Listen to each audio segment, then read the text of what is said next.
So, today I'm going to tell you about my battle with anxiety and how I overcame it. And for me, my problem started around the age of 5 or 6. I don't really know why. There was no trauma, but it was just I remember going to school and I was feeling really anxious. I had this knot in my stomach and tension in the body, and headaches were coming up. And I just didn't feel comfortable at times around other people. I didn't want to play with the other children. I really didn't want to go to school. Um, but it just seemed to get worse and worse over time. And I remember not long after that, I developed an awful stammer, which made things 100 times worse because every morning we had a call of the register. And when your name was called, I had to put my hand up and say, "Yes, Mrs. Summerfield." And one of the words I couldn't say, or one of the letters I couldn't say, was anything beginning with an S. And of course, you felt very self conscious, and some of the other kids sometimes would take the mick. But slowly over the years, it just got worse and worse. And then other health problems came in. I developed IBS. I was having 7 or 8 asthma attacks a day. I was allergic and intolerant to everything under the sun. At times, I was very overweight. I couldn't really go and play with the other children. And as I went up to high school, it was an absolute nightmare to suddenly meet all these new children. And I actually lost quite a lot of time being unwell with anxiety and other problems while I was at school. The defining moment for me was I got dragged again back up to the consultant at the hospital. This had dragged on for quite a while, and my dad took me for once. And the consultant looked at me, looked at my dad, looked back at the notes, looked at me again, and then turned to my dad and said, "I think the best bet here is to put your son on disability."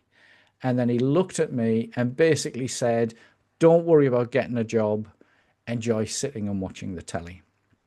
And two things happened around that moment. Was one was my dad exploded as they talked about some of the medication they wanted to give me.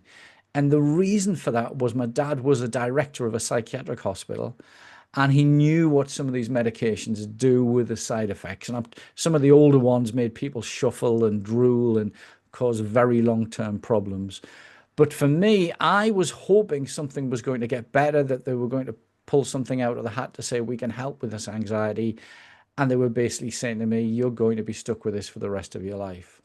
So that day, I made a decision. I made a promise to myself that I would find a way to sort it out myself. There had to be something.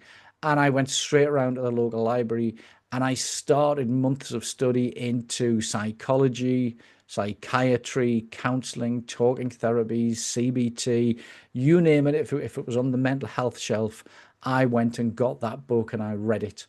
And these just made me feel very depressed as they were very negative. They talked about low improvements. But the big thing they talked about was in order to resolve these issues, I had to find the cause of my trauma. And I went to my parents and said, "When did I go through trauma?" And they didn't know. They said, "We don't think you have." And those books really weren't helping. In fact, some of them were just arguing about which train of psychology was better than the other. And then I found these books on self hypnosis and NLP and personal development and nutrition.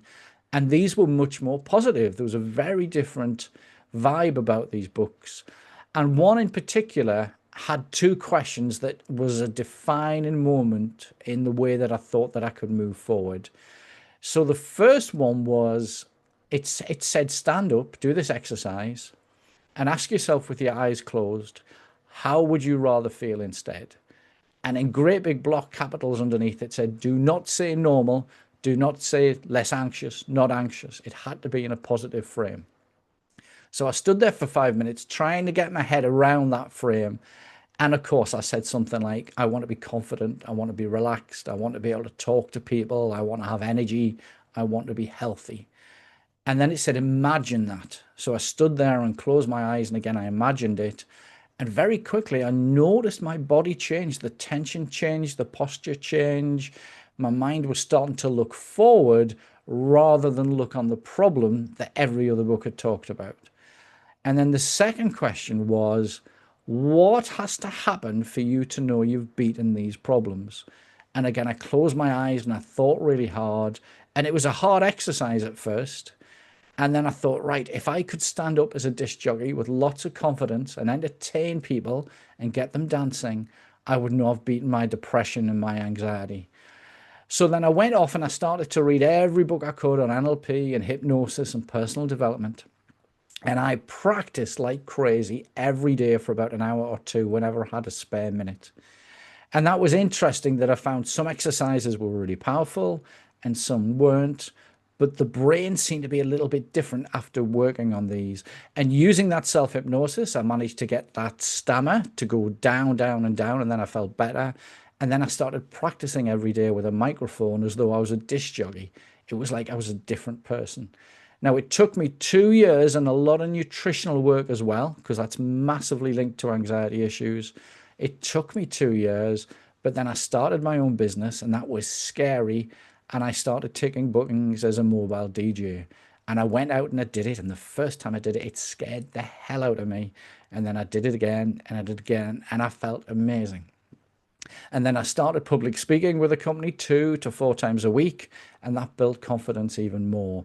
And I went from being the most nervous, unconfident bag of nerves to being the most confident person. So back then, if they asked us at school to stand up and read or do anything, I was terrified. I just wanted to run to the toilet.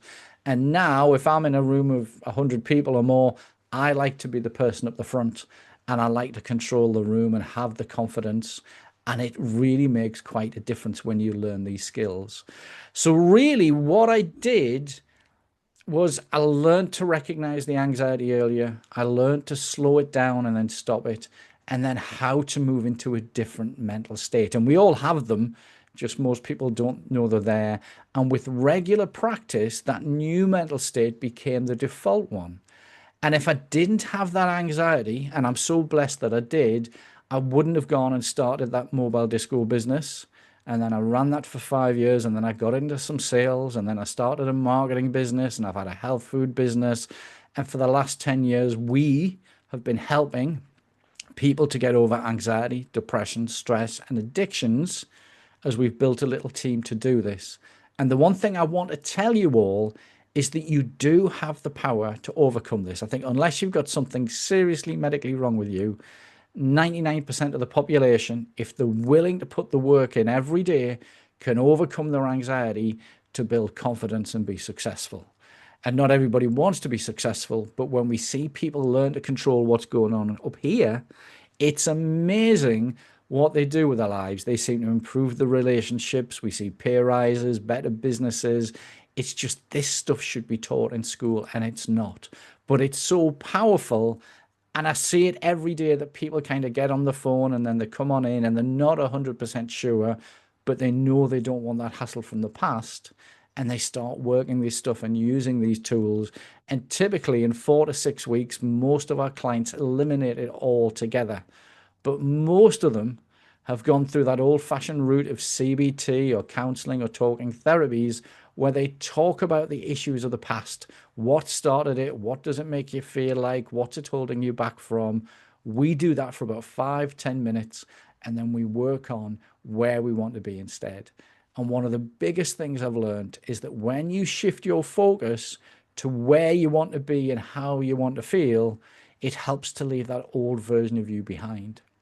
And when I went through my training to do this sort of thing, it was called identity. A lot of people get ill and they focus so much on the illness, and I don't blame anybody for doing it, that that illness becomes their identity. And when we can shift that identity and change that story and move that forward to how do we want to be instead, what's it going to allow us to do, how do I want to feel, what if things weren't holding me back, the difference we see is amazing. And you've probably seen the reviews that we've got on Google and the client success stories. It is amazing. So I'm so blessed and so grateful that I had anxiety and I can help other people with this. But I'm telling you, you've all got the power that if you work with a therapist in 4 to 6 weeks, most people can resolve this for good. If therapy is not for you, then maybe you want to use the free tools that we've got. Look in the notes for the free anxiety relief pack and do that at your own pace. But that could take you 2 years like it did me. I hope that helps you and inspires you. It's not for me to brag. It's just I want to inspire people and help as many people as we can. And we've now got a great team helping lots of people each week to overcome their anxiety, stress, depression, and addictions. I'll see you in the next video.